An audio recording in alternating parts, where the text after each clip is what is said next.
Bună, dragilor, și bine ați venit la o nouă citire. Dacă titlul te-a atras, înseamnă că ai aici cu siguranță un mesaj pentru tine. Îți mulțumesc pentru că mă urmărești, îți mulțumesc pentru că mi-ești alături. Dacă vrei și tu astfel de citire, găsești oricând pe aplicația de tarot Cristina Zurba, disponibilă atât pe iPhone cât și pe Android. Bun, avem aici un 4 de cupe, 6 de bâte, asul de monede. Eu văd aici un nou început pentru tine. Da? Un nou loc în care mergi, un nou proiect, o idee care ți-a venit, o bucurie, așa. Poate să fie și ceva simbolic care s-a întâmplat în viața ta și care ți-a adus o mică, mare bucurie, doar că 4 de cupe îmi spune că parcă ești plictisit, obosit, e ca și cum zici, băi, parcă nu pot să mă bucur, parcă nu pot să mă simt bine. Și poate are legătură și cu ideea de încredere în tine. Sau poate să fie ceva legat de planul financiar. Hai să vedem pentru tine, avem 9 de cupe, deci ești într-o perioadă cu foarte mari emoții, poate se întâmplă evenimente care, știu eu, îți aduc trăiri intense, dar pe de altă parte văd o bucurie mare, o împlinire pentru tine. Alții parcă sunteți gata să faceți totul pentru liniștea voastră sufletească. Hai să vedem ce e cu 9 de cupe. Avem împăratul, pajul de bâte și 5 de monede. Nu conexiune aici cu o zodie marțiană, da? Văd un berbec pentru unii, dar pentru alții mai simt și energii de foc, leu, săgetător, poate așa berbec, cum am spus. Simt aici un oarecare blocaj, da? Pentru unii dintre voi. Fie omul ăsta a luat o hotărâre să iasă din viața ta, fie tu ai luat o hotărâre pentru liniștea ta, pentru sufletul tău și cumva fie vrei să ieși din relația asta, fie pentru alții, așa cum am zis, poate să fie și un mod imatur prin care bărbatul ăsta acționează. Da? Ceva care simt eu că a ajuns la capătul puterilor sau a ajuns la un sfârșit.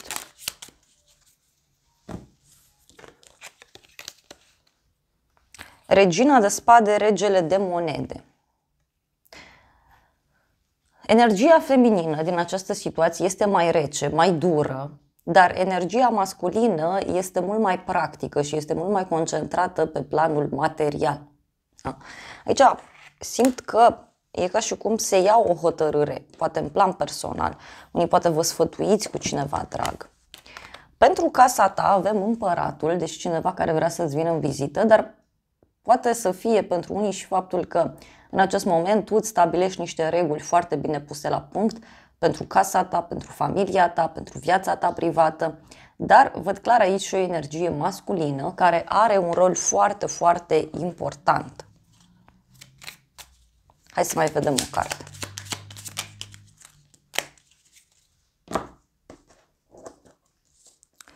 Regina de monede, 4 de bâte. O legătură din nou cu zodii de pământ, Taur, Fecioară, Capricorn.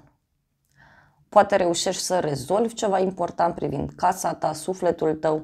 Pe de altă parte văd o bucurie pentru tine care poate avea legătură cu o femeie importantă. Poate să fie o femeie care se ocupă cu banii sau o femeie care este foarte grijulie. E foarte sufletistă, văd eu aici. Dar uite, parcă e cineva care vine foarte entuziasmat către tine. Fie cu o propunere de întâlnire, fie pentru alții este vorba despre o persoană care este foarte entuziasmată aici în legătură cu ideea de relație stabilă.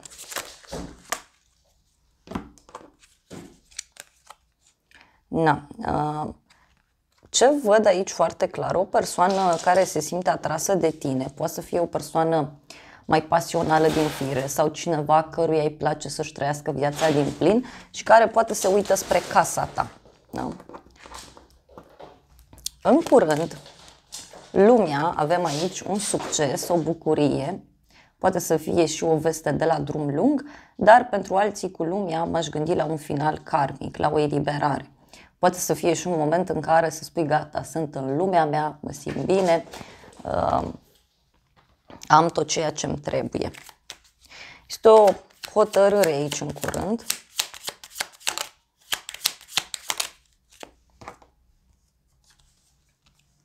10 de monede, deci poate să fie o bucurie pe care o împărtășești cu un grup mai mare de oameni. Pentru unii poate să însemne și o bucurie mare legată de familie, de casă, dar și o bucurie care poate să țină de planul financiar pentru unii dintre voi.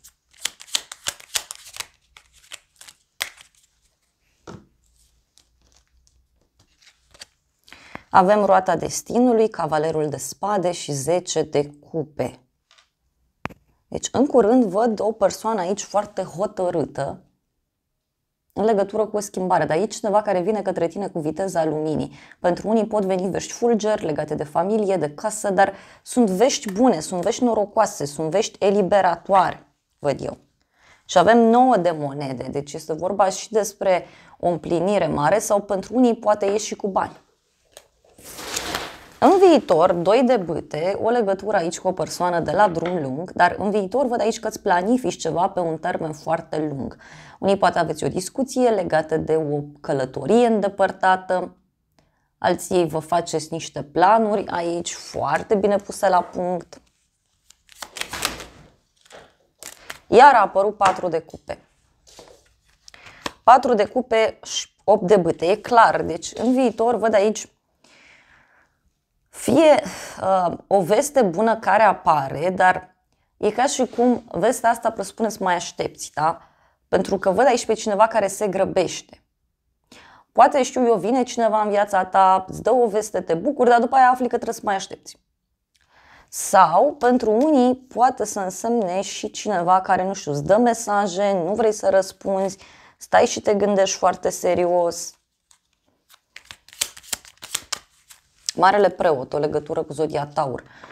Marele preot aici poate să însemne, să știți, și în momentul în care începeți să aveți o discuție serioasă privind ideea de căsătorie, ideea de colaborare, de relație, dar pentru alții, bineînțeles, poate să fie vorba și despre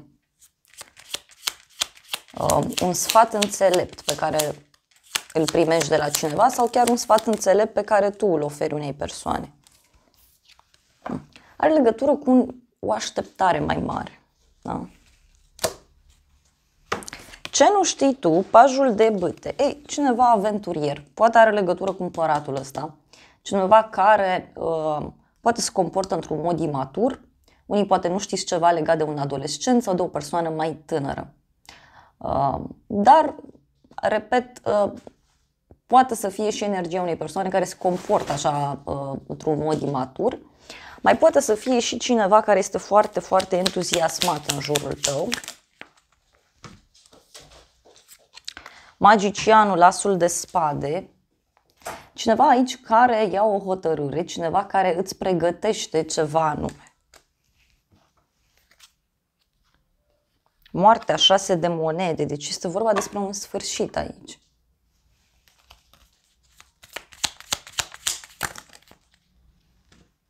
Cinci de bâte, cineva care se luptă, dar poate să însemne și faptul că unii dintre voi poate aveți concurență. Adică poate mai e cineva care vrea locul tău de muncă, poate mai e cineva care își dorește aici foarte mult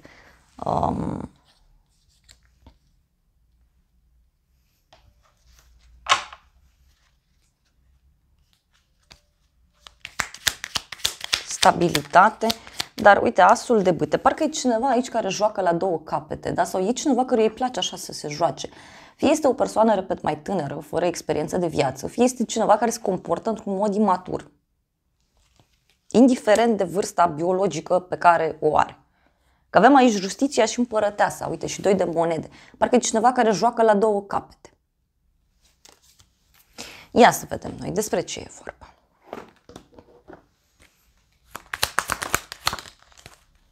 Avem un drum și întâlnirea, deci cineva care vrea să se întâlnească cu tine. Sau poate să însemne și faptul că cineva îi se pregătește să facă un drum și poate tu nu știi despre aceste lucruri.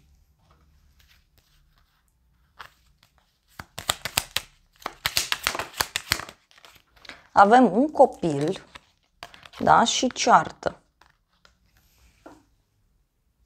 Poate persoana asta e puțin geloasă sau se gândește că ți-ai găsit pe cineva, dar pe de altă parte văd și niște discuții aprinse pe care cineva le are.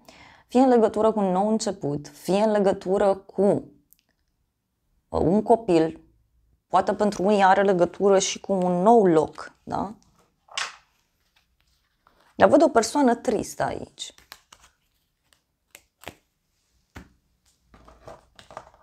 Ia să vedem ce nu știi tu, că e clar aici că cineva cam joacă la două capete.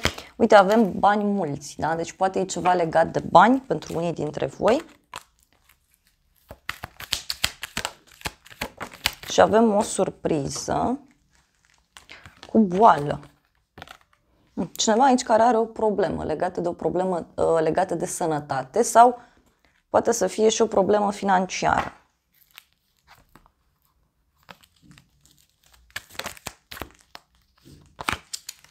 O scrisoare mai avem. Eu cred aici că sunt niște discuții importante în jurul tău despre care tu nu știi. Poate e cineva nou care ar vrea să-ți intre în viață și mai întâi stă și studiază povestea. Pe neașteptate, arcana majoră, moartea, o legătură cu zodia Scorpion, dar și o transformare profundă. Este un sfârșit aici de care vei afla. Sau poate să însemne și faptul că pe neașteptate lucrurile aici încep să se schimbe într-o direcție total neașteptată. 8 de spade, deci cineva care are probleme cu legea. Avem 2 de spade, lumea. Cineva care rupe tăcerea poate să fie și vezi că e ceva ce se întâmplă în curând, da? E foarte rapid, ceea ce văd eu aici. Că lumea mi-a apărut pe poziția în curând.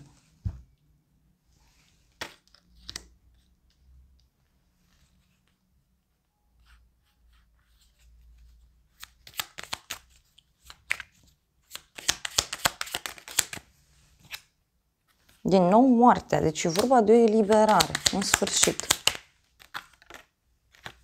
Regele de cupe, o legătură cu o zodie de apă, rac, scorpion sau pești, deci poate să fie ceva care are legătură cu un bărbat mai sensibil din viața ta, poate cu o rudă sau poate să fie și o veste legată de zona medicală. O persoană care finalizează ceva și e încântată, da? Și vine către tine.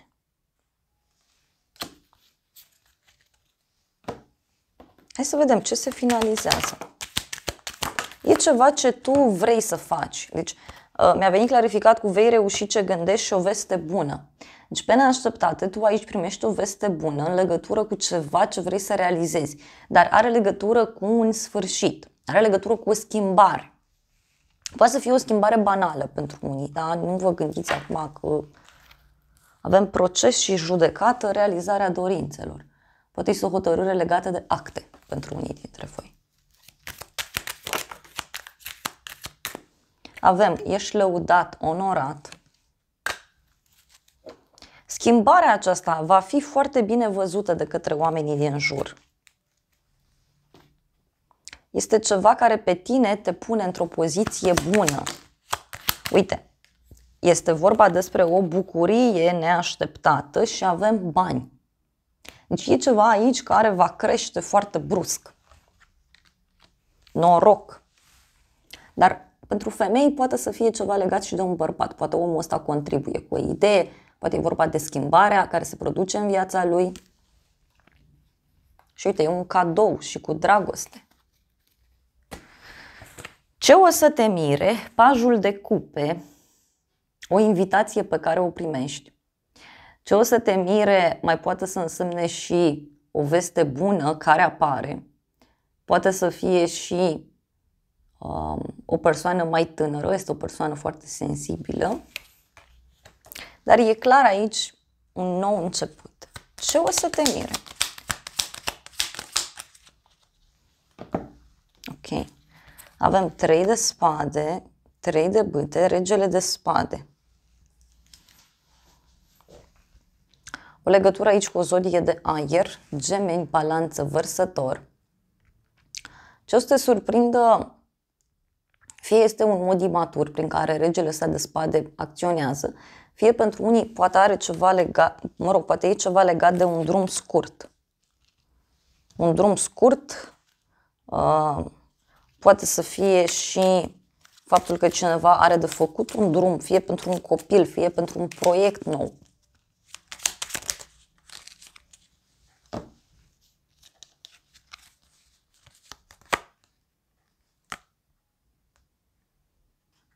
O problemă aici pe care cineva o are, fie legată de un examen, fie legată, repet, de un nou început.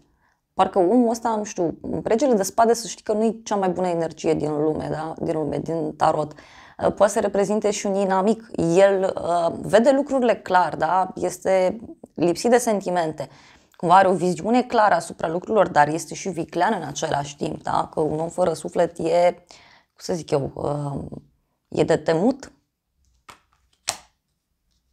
Parcă e un om aici care nu are frică de Dumnezeu, parcă are niște regrete omul ăsta.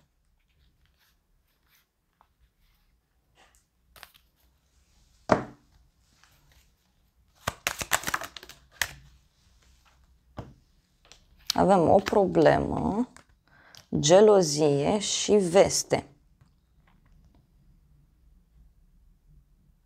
Surpriza poate are legătură cu gelozia unei persoane sau faptul că poate tu vrei să afli niște lucruri și culmea, uite, se întâmplă minunea. Da? Afli acele lucruri, doar că te vor surprinde foarte, foarte mult.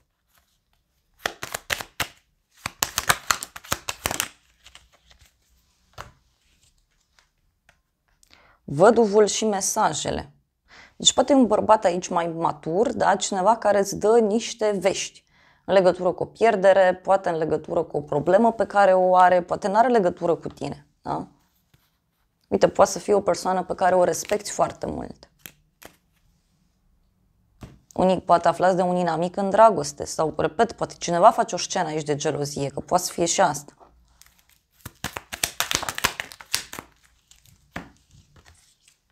Te dorește cineva, tranziție, schimbare.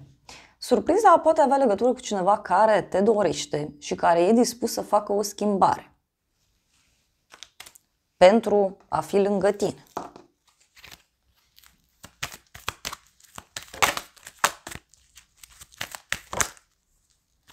Un drum lung. Poate este o propunere care ține de un drum lung sau poate să fie persoana aceasta de la drum lung și îți scrie pe internet undeva. Avem bărbat în vârstă cu unie relație. Deci ce o să te mire? Și cineva care vrea să te revadă.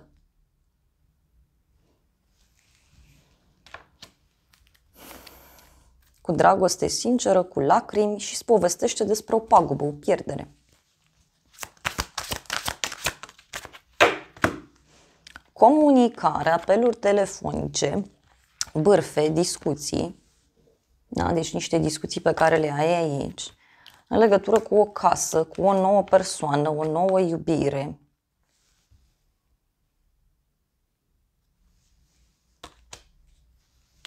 Sau cineva te întreabă dacă ți-ai găsit pe cineva. Și avem așa, cină romantică, bani mulți, pasiune, alegere și un bărbat, uite, mai tânăr de la drum lung, care are de luat o hotărâre. Sau vine omul ăsta în viața ta și tu trebuie să iei această hotărâre, să vezi ce faci. Ce o să te mire, uite, are legătură cu cineva care se va elibera. Da? Cineva care vrea să fie singur, cineva care vrea să se elibereze.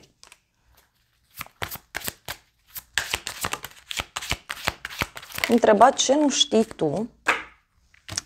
Avem prietenie, internet, copil, distracție și relație serioasă, căsătorie. Deci, poate tu nu știi că e o persoană mai tânără în jurul tău care ar vrea să se apropie de tine și nu știe cum să o facă. Nu știe cum să acționeze.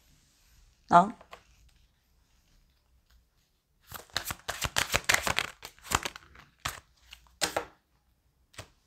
Și aici, pe neașteptat, avem așa, o femeie tânără, o întâlnire, o cină romantică. Da, deci pe neașteptate te întâlnești cu o persoană dragă. Și e ceva ce se întâmplă într-un timp scurt. Acum poate să fie și cineva care îți face o invitație undeva.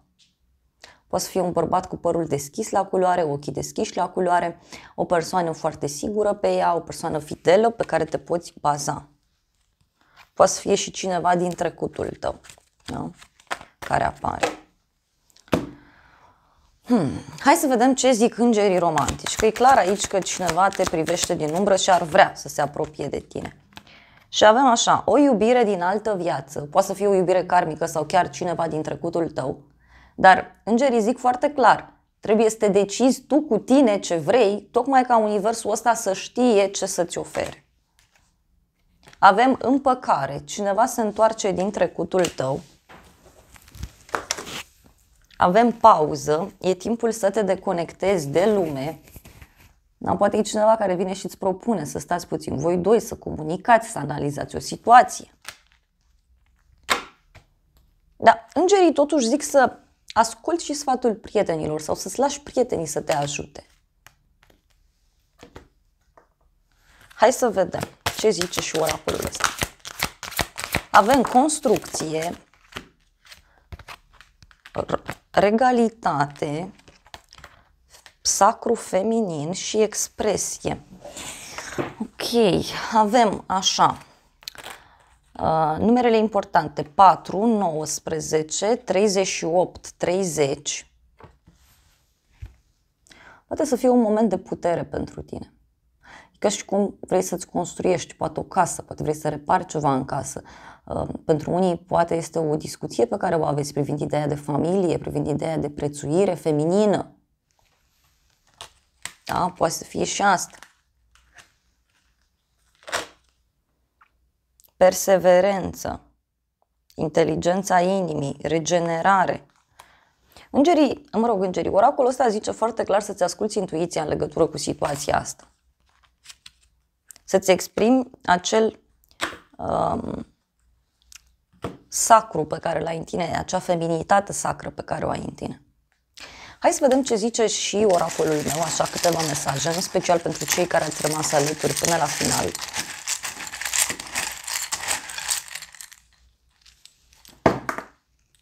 Lilith, tentație. Bun, avem muncă, zodia Fecioară, anotimpul de toamnă, femeie în vârstă, Miercuri, o veste onorabilă, în spatele tău gelozie, vei reuși ce gândești, numărul 33,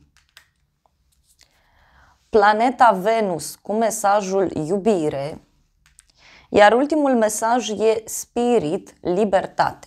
Deci, dragilor, aici eu cred că e vorba de o tentație mare legată de un mod de a acționa sau poate să fie o tentație mare la muncă, da? Nu știu, poate apare cineva la muncă sau poate cineva din jurul tău flirtează cu un coleg, cu o colegă, dar ce văd eu aici că o femeie îți dă o veste în ziua de miercuri, da?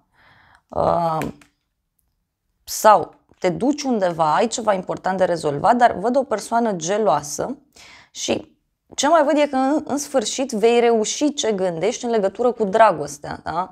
Și cumva fie reușești să te eliberezi dintr-o situație toxică, fie este despre a întâlni o persoană alături de care te simți liber sau liberă.